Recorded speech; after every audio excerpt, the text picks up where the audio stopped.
Okay, I'd like to go ahead and get started now. Can you hear me okay? And can you see my slide? Yep.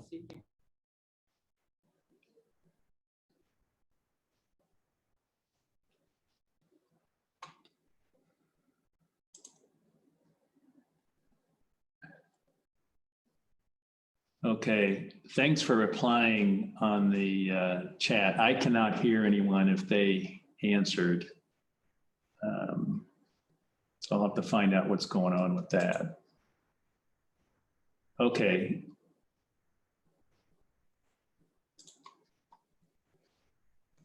So what we're going to do today is we're going to continue on the lecture of chapter 20, the electrochemistry chapter, and do that for about 20 or 30 minutes. And then I'll stop, and then you'll take the quiz on Canvas. That's quiz 4, and that covers chapter 19. The other thing I wanted to just let everyone know is that our exam 4 will be next Tuesday. So that's Tuesday, April 13th will be the 4th exam, and that will cover chapter 19 and chapter 20. So that'll be on the thermochemistry you're being quizzed on today, and then the electrochemistry that we're been talking about. So, okay, so the slide you see up now is where we left off at last class. And that's where we started talking about balancing redox equations. And what I'd like to do is just kind of go through this, the strategy to balance these equations, and then go through an example. And then there'll be some homework that you can work on as well. So when we're balancing redox equations, we want to balance the two half reactions individually. That's the first thing we do. So we need to determine which is the oxidation reaction and which is the reduction reaction. And then once we do that, we'll balance each of those separately and then combine them at the end. So when we're balancing each of those half reactions, the first thing we want to do is look at the atoms other than oxygen and hydrogen.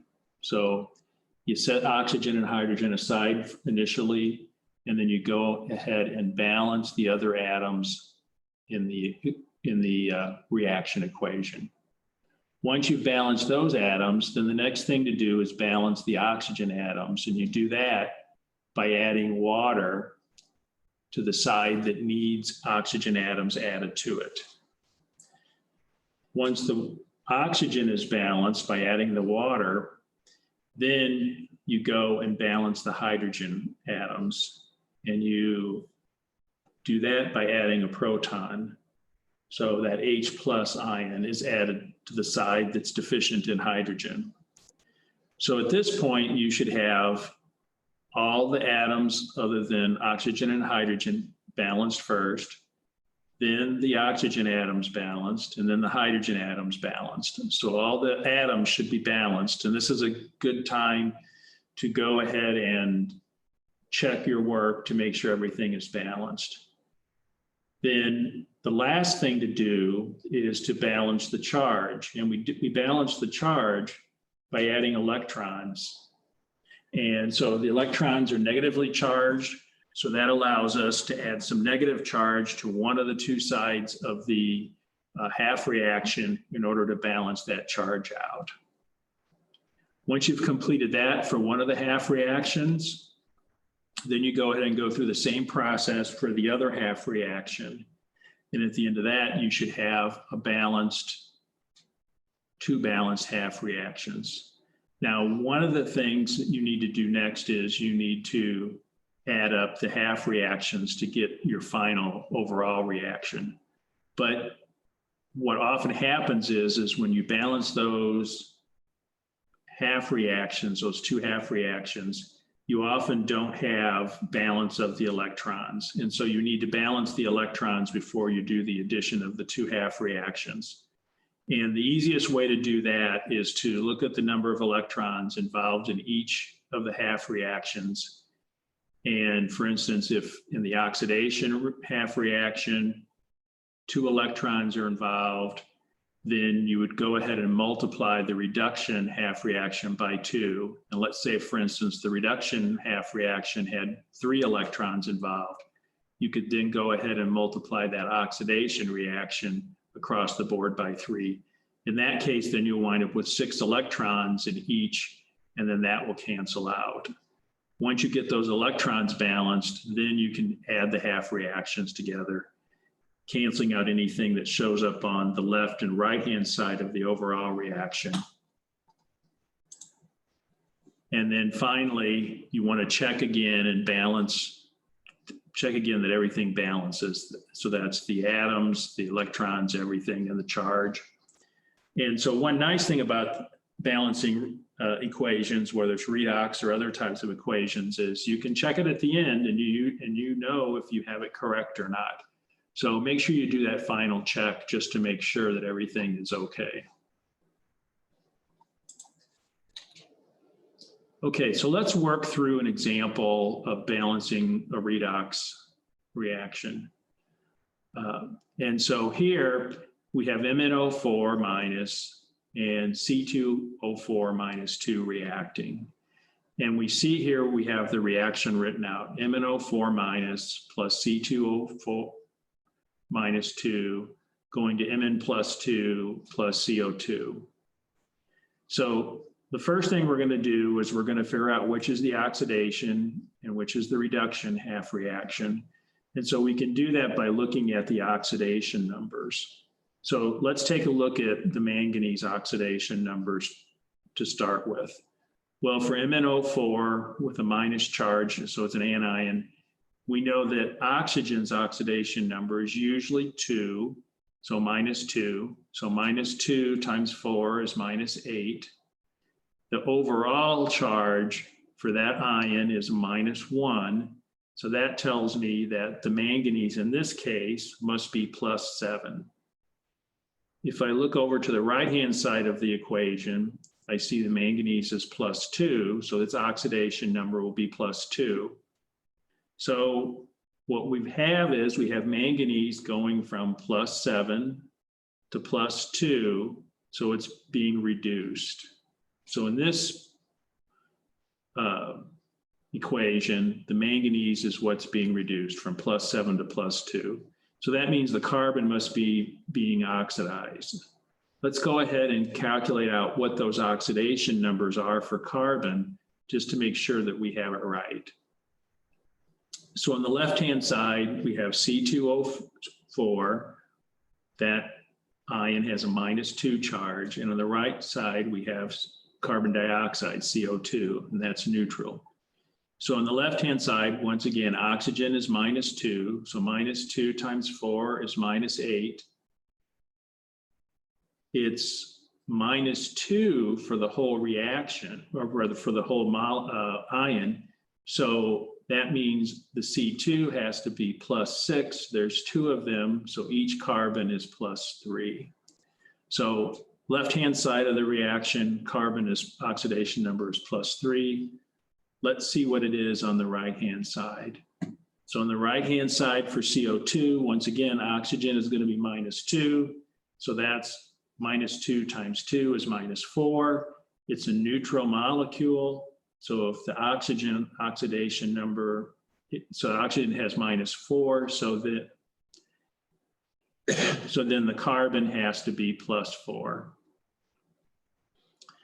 It was plus 3 on the left-hand side, plus 4 on the right-hand side. So sure enough, that shows us that carbon is being oxidized. So now we've figured out which is the oxidation and which is the reduction half reactions for our overall reaction. So now what we're going to do is we're going to look at those 2 individual half reactions and balance them. So let's do the oxidation half reaction first. In the oxidation half reaction, we have C2O4 with a minus 2 charge going to CO2. So we said before that the first thing we do is we balance any atoms other than oxygen and hydrogen. So here we have carbon, so let's balance carbon. We have 2 carbon atoms on the left-hand side. And so if we put a 2 in front of the CO2, then that will balance out with 2 carbons on the right-hand side. So now we have C2O4 with a -2 charge and 2 moles of CO2. The next thing we're going to balance is we're going to balance the oxygen. So if we look at this, on the left-hand side, we have 4 oxygen atoms. On the right-hand side, we have 2 times 2, so we have 4 oxygen atoms there. So in this case, it's already balanced just by balancing out the carbons. So we don't need to add water to either side. Because remember, we had said if we need to balance oxygen, we would do it by adding water molecules to the side that is deficient in oxygen. This case, it balances, so we're good to go. We don't need to do anything there. So now our half reaction, we've balanced the carbon, we've balanced the oxygen, so we've got all the atoms balanced. So now the thing to look at is the charge. So on the left-hand side, we have a charge of -2. On the right-hand side, we have charge of 0. So in order to balance that -2 on each side, we can add 2 electrons, so 2 negative charged electrons to the right-hand side of the equation. And now we have total charge of -2 on the left-hand side and total charge of -2 on the right-hand side. So we balanced the carbon, we balanced the oxygen, and now we've balanced the charge. And so our oxidation half reaction is fully balanced. So remember, we said if we have oxidation or reduction, we always have the opposite one as well. And so now we need to balance our reduction half reaction. So here that's the MnO4 negatively charged going to Mn plus 2. So first thing we do is we check the non-oxygen and hydrogen atoms. So in this case, that would be the manganese. We have 1 manganese on the left, 1 on the right. So that's balanced. So we don't need to do anything with that. The next thing we would do is we would balance the oxygen. So we have 4 oxygen atoms on the left. We don't have any on the right. So we need to add 4 on the right. We would add the 4 by adding 4 water molecules to the right-hand side. So then that gives us MnO4 minus charge going to Mn plus 2 plus 4 H2O. So we had said after we do the oxygen balance, then we balance the hydrogen. So let's go ahead and do that. So we look on the left-hand side, we don't have any hydrogen. We look on the right-hand side and we see we have 2 times 4 is 8 hydrogen atoms. So 8 on the right, none on the left. To balance it, we'll add those hydrogen ions, those protons, over on the left-hand side. So now we put 8 hydrogen plus on the left.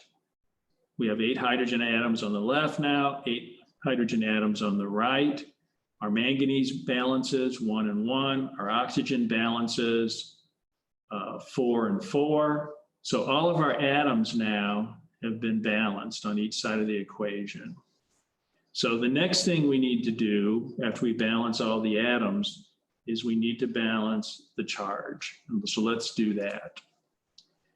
If we look at the charge on the left-hand side, we have 8 positive charge associated with the 8 H plus ions. We have 1 negative charge associated with the MnO4. So plus 8 and minus 1, that's a total of plus 7 on the left-hand side.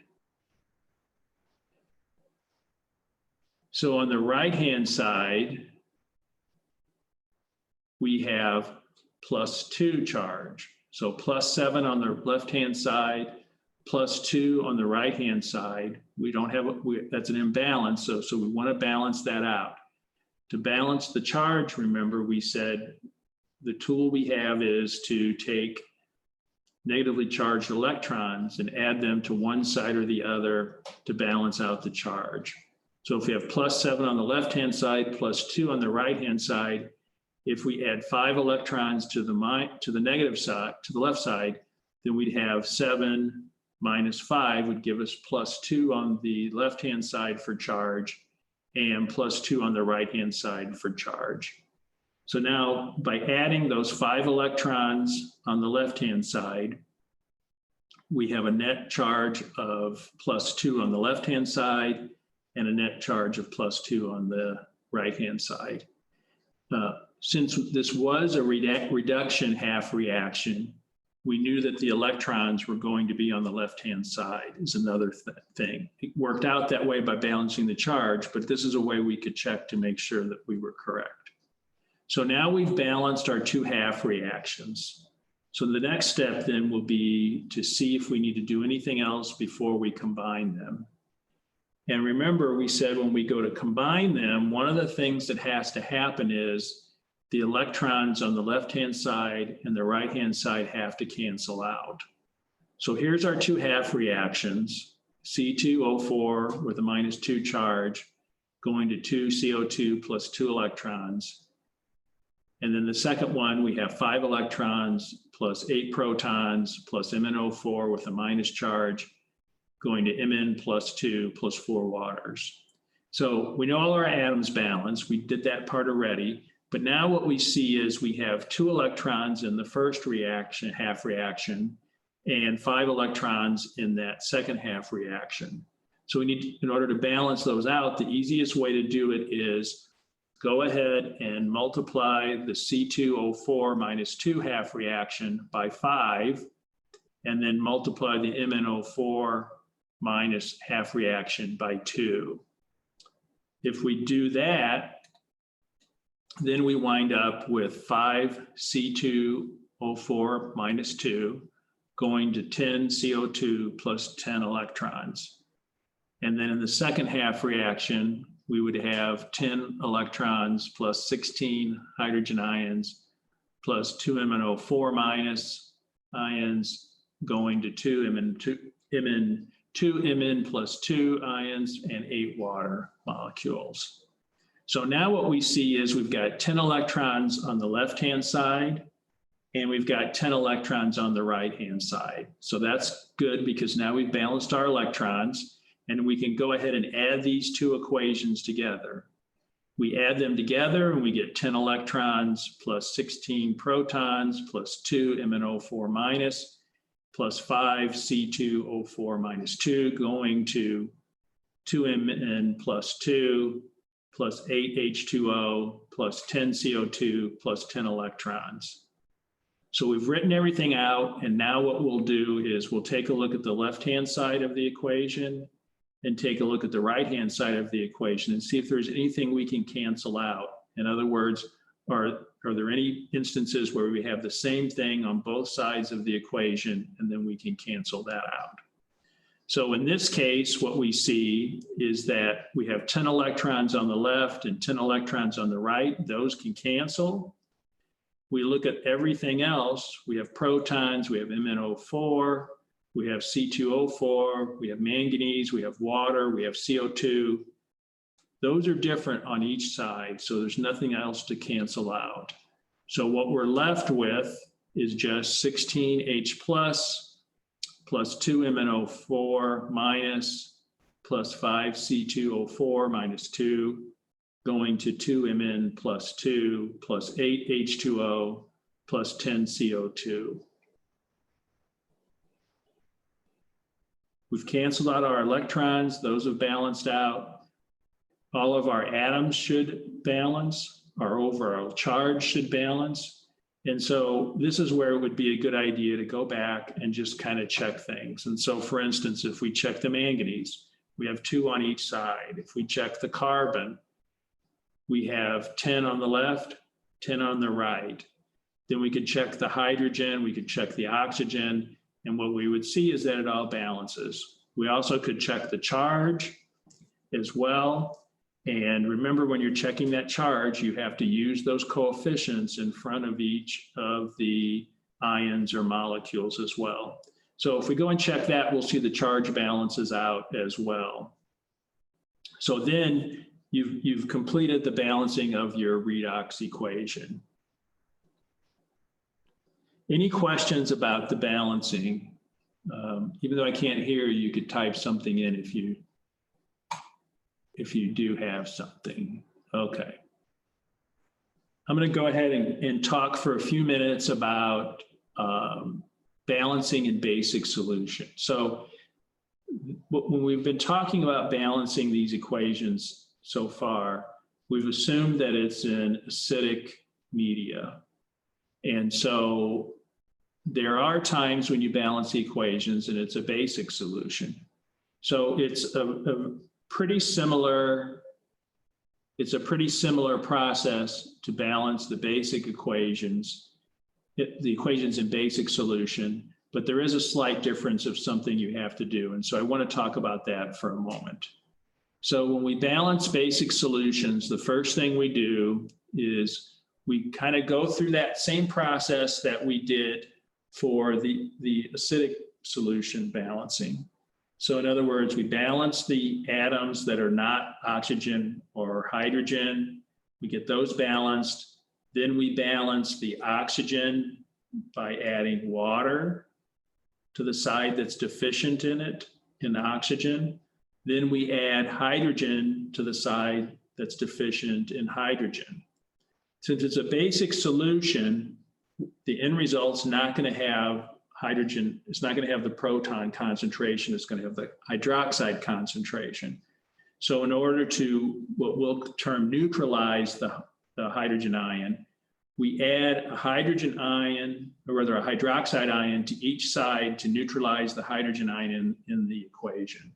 So for instance, if we had three H pluses on one side of the equation, then we would add 3 hydroxides to those, resulting in the formation of 3 water molecules. And then we would put 3 hydroxide ions on the other side of the equation. And that's how we would what we're calling neutralize the equation. So basically we're swapping out the hydrogen ions for water and then adding hydroxide to the other side. What you wind up with in this case is you usually wind up with water on both sides of the equation. So when you do that final balancing out, you do have to go ahead and subtract water out so that you don't have water on each side. And we'll see examples of that when we work through some of the homework problems. Any questions about the balancing of the equations? Okay, so here are some homework problems I would suggest that you work on. These are around oxidation numbers and balancing equations. There's a good chance stuff like that will be on the exam, so please take a look at working some of these homework problems. Balancing the redox reactions, I don't think is that difficult normally, but I do think if you don't practice, then it's much harder. So if you spend some time working some of these problems, I think you'll do much better on it when we get to the exam. I do want to go through one of the homework problems right now, and that is 20.17. And in 20.17, we're doing oxidation numbers. And so let's take a look at the first one, I2O5 plus 5 moles of CO going to I2 plus 5 CO2. And let's just work through this one, and then we'll do the quiz after this. So as we try and figure out what the oxidation numbers are, let's start with I2O5. So we know oxygen is usually -2. So -2 times 5 is -10. And so then that tells us that the I2 total has to be 10 plus 10. And so since there's 2 iodine atoms there, that tells me that each of them has an oxidation number of +5. So now we figured out the oxidation number for the iodine is +5 on the left-hand side. On the right-hand side, it's I2 is the molecule, And by definition, those types of molecules like this, the oxidation number is 0. So we see that iodine went from +5 to 0. So it's been reduced, right? So it'd be I starting at +5 oxidation number, then going to 0. Let's look at the carbon and oxygen now in the next molecule, the CO2, or rather the CO. In the CO molecule, we know oxygen is going to be -2. So that means carbon must be +2. On the right-hand side, we have CO2. There, once again, the oxygen is -2. We have 2 of them, so that's -4. We have 1 carbon atom, so that must be +4 in order to balance out the charge. And so now we see carbon went from +2 to +4. So it's been oxidized. To figure out how many electrons are involved in all this, there's a couple ways you can do this, but the way I prefer to do it is just writing out the half reactions and then going ahead and balancing the electrons and see how many electrons are involved in it. So in this case, if you balance out the equations and balance out the electrons and everything, then you see that 10 electrons are involved in this reaction. So the main thing in this, and I'll let you work problems B and C on your own time. The main thing here is do some practice of these types of problems in order to get comfortable calculating out what those oxidation numbers are. And remember, we use the oxidation numbers of those atoms to determine which part is our reduction and which part is our oxidation when we're looking at the redox half reactions. Okay, any questions on anything? All right, well, I'm going to go ahead and stop the lecture with that and then let you go ahead and log on to Canvas and start the quiz. I do just want to remind you once again that next Tuesday, April 13th, we will have exam 4, and that will cover chapters 19 and 20. All right, thank you.